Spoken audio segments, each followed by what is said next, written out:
Então, gente, vamos lá iniciar a nossa revisão, tá bom? Nós vamos iniciar revisando na página 53, o capítulo 5, tá? Que é expressando arte por meio do som. Nesse capítulo, nós estudamos sobre o surgimento dos sons, como que os seres humanos começaram também a produzir os sons, certo? Na abertura do capítulo, aparecem as imagens do grupo Barbatuques, que nós já falamos sobre eles. O grupo Barbatuques, eles produzem som usando o próprio corpo. Então, batendo palma, estalando o dedo, assoviando. Até o som da respiração deles é utilizado nas apresentações musicais que eles fazem, certo? Então, observem aí as imagens. É um grupo numeroso, certo? E que eles já andaram em mais de 20 países realizando essas apresentações, utilizando os sons, utilizando o corpo humano como instrumento musical, certo? E aí nós vamos dar um salto das atividades para a página 56, que é onde traz no texto música, algo que reflete as minhas emoções. Quando nós falamos em sala, na aula anterior sobre música, vocês falaram, né? Nós comentamos sobre os sentimentos que a música provoca em nós, sobre os sentimentos que também os compositores podem ter sentido ao compor a música. Falamos sobre a melodia, que existem músicas mais agitadas, músicas mais lentas, músicas espirituais para relaxar, certo? E também nós falamos sobre desde quando nós ouvimos os sons, né? Nós ouvimos os sons desde que nós estávamos no útero da nossa mãe. Dentro do útero nós já conseguíamos ouvir os sons externos. A movimentação do organismo da nossa mãe, a voz dela, o que ela ouvia, as pessoas que conversavam com a nossa mãe, a gente já ouvia dentro do útero. É por isso que a ciência diz que os bebês, ao nascerem, eles já conseguem identificar a voz da mãe, porque eles passam praticamente 6 meses, né? Porque ele começa a ouvir lá por volta de 2 meses, 6 a 7 meses, ouvindo a voz da mãe diariamente, certo? Se a gente for voltar lá nos primórdios, lá na antiguidade, o homem, ele começou a produzir som baseado no som que ele ouvia, sons da natureza. Os animais têm som, o vento nas árvores tem som, né? Então, todos esses sons da natureza, eles ouviam e começaram também a produzir os seus sons. É uma gota de água, é a chuva, então, tudo isso levou eles a criarem os próprios sons, certo? Quando a gente fala em música, nós dividimos elas em abordagens, como está aí no livro de vocês. No livro aparecem 4 tipos de abordagens. A primeira abordagem é a abordagem naturalista, tá? Como a palavra já diz, naturalista vem de natural, exatamente. Então, o que seria uma abordagem natural? Uma coisa natural? Que vem da onde? Da natureza. Da natureza. Então, a abordagem naturalista, ela reflete os sons que vêm da natureza, tá? Por isso que ela não é considerada uma música artística, porque ela não foi feita para entreter, ela não foi feita para divertir, certo? Geralmente, os sons dos animais, eles servem para ajudar eles a se prevenir das presas, não é isso? Então, a abordagem naturalista diz que a música ela existe antes de ser ouvida, tá? Porque alguém está produzindo som. E só depois é que eles chegam aos nossos ouvidos, tá? Então, naturalista que vem de natural. As outras abordagens que nós temos, elas vêm juntas, que é a abordagem funcional, artística e espiritual. Então, vamos para a nomenclatura. Abordagem funcional seria o quê? De onde vem essa palavra funcional? Abordagem funcional. Uma coisa que funciona? Algo que funciona? Pode ser algo que funciona? Algo que precisa ser produzido, não é? Então, algo que precisa ser produzido. Não é um som que já existe, é um som que precisa ser produzido. A abordagem artística é aquele tipo de música que é feita, aquele som, para divertir, para entreter, para levar as pessoas a dançarem. E a abordagem espiritual. Existem músicas que são produzidas para relaxar, para nos acalmar, para nos deixar mais reflexivos. Então, essa abordagem que é a funcional, a artística e a espiritual, são os sons e expressões que nós vamos produzir e ouvir também, certo? Até vocês podem grifar no livro de vocês, lá no finalzinho do parágrafo diz: é um meio de comunicação passível de transmitir e proporcionar diversas emoções e sentimentos. Então existe aí uma troca, certo? A gente vai tanto produzir como nós vamos ouvir e participar desses sentimentos, tá bom? Essas abordagens, elas não dizem respeito à classificação de música, mas sim na produção desses sons, tá bem? E aí nós vamos encontrar nesse estudo da música o que a gente compreende de uma definição negativa, tá? Olhem bem no livro de vocês. A definição negativa, ela é o quê? É um conceito fechado de música, né? O que é música? Música é expressão artística. Pronto, é um conceito fechado, tá? E não leva em consideração os aspectos, características que a música tem. Porque antes dela ser música, ela é o quê? Ela é uma poesia. Alguém escreveu um texto, que depois vai receber uma melodia, que vai ser cantado, tocado. Aí sim vai ser produzida toda a função da música, tá bom?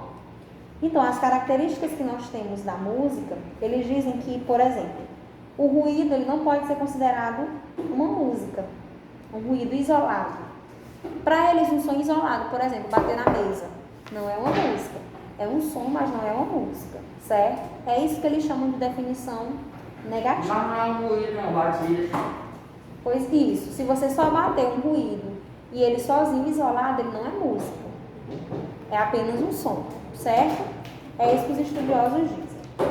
Compreendido aqui? Alguma dúvida? Não. Então aqui, o que o texto vocês vão ter realmente que compreender é as abordagens. Naturalista, que vem de natural, a funcional, a artística e a espiritual, que tem um objetivo. E é produzida pelo homem, tá bom? Não é da natureza. Aí nós vamos para a página 58. Vamos lá, Andrei? Página 58. Na página 58, nós temos as informações sobre o tema. Aqui nós temos muitas informações juntas, tá bom? A primeira informação que nós temos juntas aí é o que é música. O que é música no nosso livro? O que está definindo música? Por meio de quê? Por meio dos sons. Isso. A arte de expressar os nossos sentimentos por meio dos sons. Isso é música, tá? Então, para existir música, precisa existir antes o quê? Os sons. Os sons, exatamente. Esse conjunto de sons, eles servem para quê? Para explicar, elucidar e explicar uma atividade. Então, os sons, eles vão ser o princípio básico da música, tá? A música tem como princípio o som, tá bom? Mas aí, o que é som? O que vem a ser o som? O som é o quê? O princípio da música. Não é isso? Então, eu acabei de falar para vocês. Lá no nosso livro diz que a música é uma combinação de som e silêncio, em alternações. Então, eu bato, paro. Bato, paro. Bato, paro. Bato, paro. Essa sequência, ela indica música. Que é que nem a vírgula no texto, que ela serve para dar uma pausa. Aí o silêncio é como se serve para dar uma pausa na música. Isso, aí ele vai indicar ritmo, melodia dentro dessa pausa, exatamente. Então, o som ele é o princípio básico. Como que esse som ele é produzido? Ele é produzido por campos vibratórios.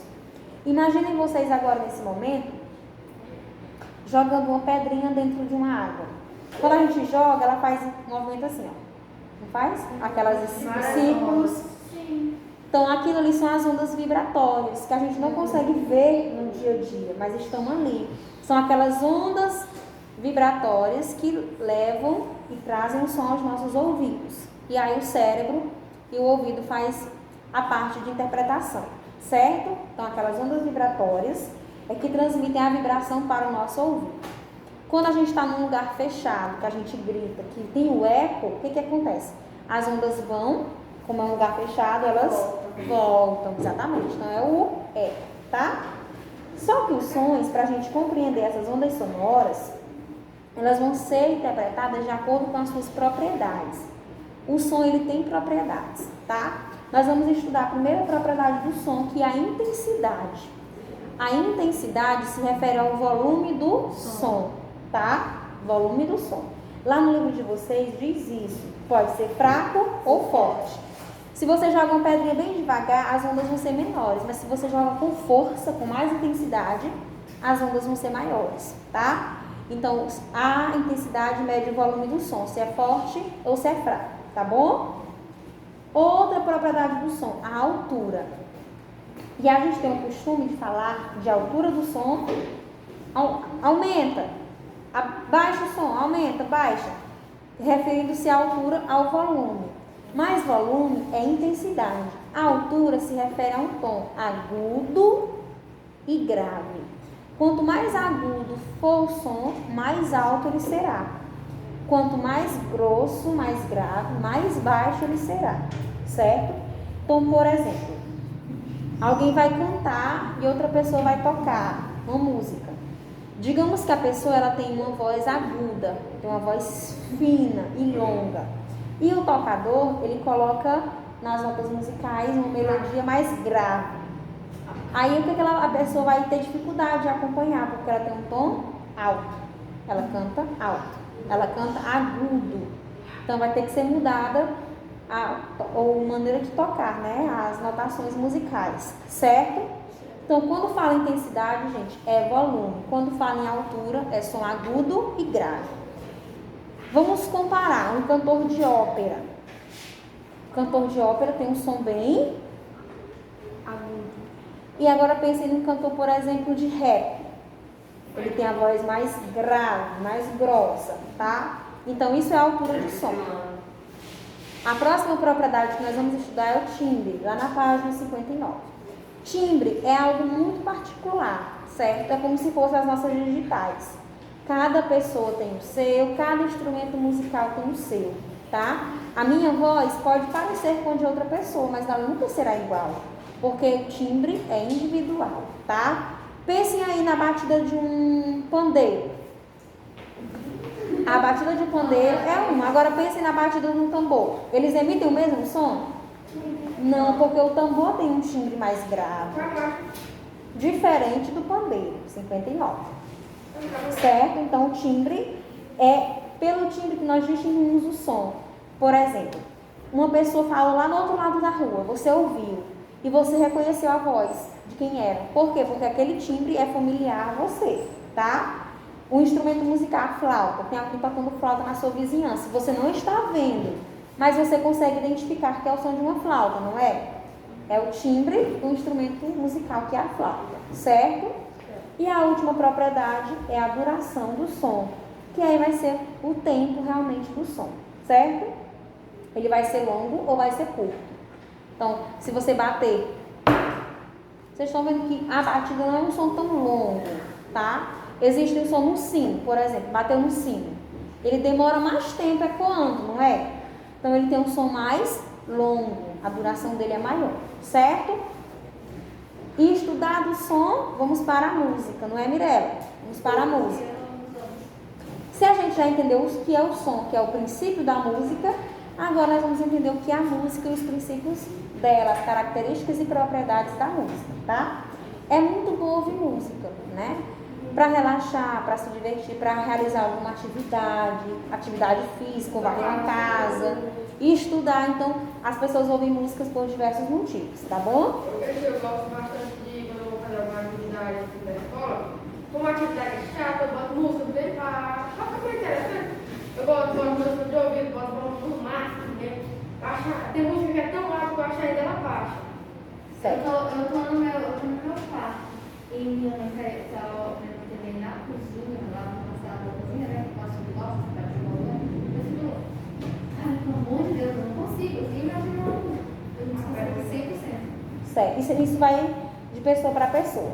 Então, a primeira propriedade, o primeiro elemento que constitui a música é o ritmo, meus queridos. Então, o que é o ritmo? É um elemento principal, né? Um dos mais importantes da música, né? E como é que a gente estuda o ritmo? Através da batida da música. Tem ritmos mais dançantes, ritmos mais lentos. Então, o ritmo da música ele vai ser medido através dos instrumentos musicais, principalmente de percussão, tá? São os instrumentos mesmo de batida, bateria, pandeiro, tamborim. Então, o ritmo da música, ele se refere às batidas da música, tá? E aí nós temos também a melodia, tá? O que é a melodia? A melodia será a sequência de sons, tá bom? Essa sequência de sons, ela vai ter um tempo, uma altura e vai ter uma intensidade. É isso que confere a melodia, tá? A música. Ela é mais aguda, depois ela é mais baixa, ela tem uma duração maior, uma duração menor. Por exemplo, no hino nacional, se a gente for cantar, tem uma parte que chama margens plácidas, né? As margens plácidas. Esse plá, eu demoro mais tempo. Plácidas. Então aqui eu estou fazendo isso por quê? Porque eu preciso ter melodia no hino, certo? Então eu demoro mais tempo falando essa sílaba para conferir melodia. Quando a gente vai fazer uma paródia, é a mesma coisa. Você não pode fugir da melodia, do ritmo da música, não é? Então a gente procura palavras que tenham o mesmo tamanho ou que nós conseguimos falar na mesma duração de tempo, para continuar com ritmo e com melodia, tá? O próximo elemento musical é a harmonia, que será o conjunto de sons obtidos. Pensem numa orquestra sinfônica, muito linda, cheia de instrumentos musicais. Na orquestra, todos os instrumentos eles estão tocando a mesma música, mas a gente sabe que eles têm timbres diferentes. Então, na orquestra, o que precisa ser? Sons combinados para ser harmônico aos nossos ouvidos, tá? Para ser uma coisa boa de se ouvir. Então, a harmonia é a ciência de combinar sons. Por exemplo, será que combina eu estar cantando uma música batendo uma batida bem pesada na bateria e dedilhando no violão? Na maioria das vezes não vai combinar, não é? Então, aí no caso, não estou combinando os sons, não está harmônico, certo? E para a gente estudar música, né? Por exemplo, os instrumentos que a gente pode soar com sons simultâneos. O piano junto com o violão, com a harpa, porque eles são sons mais suaves, então eles combinam entre si, tá? Para a gente estudar a música mais a fundo, estudar música mesmo, aprender a tocar um instrumento, a gente estuda primeiro a notação musical, que são as notas musicais. Então, por exemplo, a pessoa vai fazer aula de violão.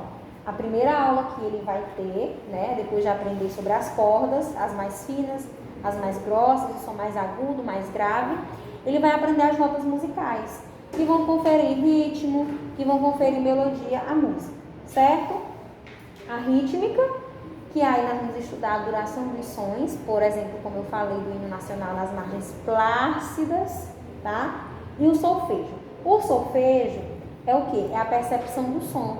Então, por exemplo, alguém está tocando o hino nacional só no violão, está solfejando. Não tem ninguém emitindo voz. É apenas um instrumento musical soltando o seu som, tá? E aí vamos vocalizar as notas em sua altura e valor. Então, por exemplo, alguém vai solfejar uma música, um solo. É que eles chamam de capela também, vocês já viram? Quando pede em algum programa, faz uma capela aí. A pessoa canta sem instrumento musical nenhum, ele vai cantar no seu próprio tom, no seu próprio timbre. Certo? Alguma dúvida até aqui? Não. Então, vamos para a página 60. Na página 60, nós temos o texto Repensando, que fala sobre o Ralabalu. Lembra que nós falamos sobre ele?